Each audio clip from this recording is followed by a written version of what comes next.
Jeremy Clarkson has made a cheeky dig at GB News, or what's left of it, as he seemingly made reference to the channel sacking Laurence Fox and Calvin Robinson. Jeremy Clarkson has used his latest column to swipe at GB News. The Grand Tour star quipped about what's left of the television channel as he spoke out about recent protests. The 63-year-old accused presenters of shouting at guests, those that hadn't been sacked that week.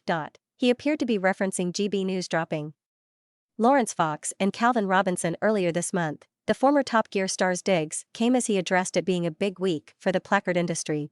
Speaking out in his Sunday Times column, entitled, "What Do We Want? A Big Protest. When do we want it? All the time."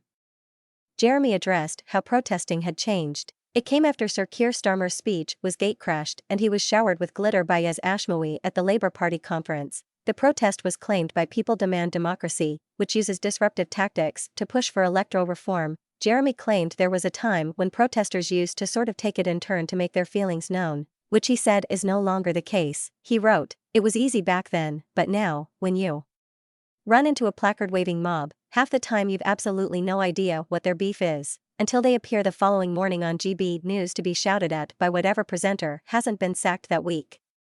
His pointed remark didn't go on to mention anyone in particular from the channel. Laurence and Calvin were sacked after being suspended pending internal investigations. The former sparked a huge backlash when he questioned what self-respecting man would ever climb into bed with journalist Ava Evans on Dan Wootton Tonight. Fellow host Calvin had claimed bosses were scared of regulator Ofcom, who launched an investigation into the interview following thousands of complaints.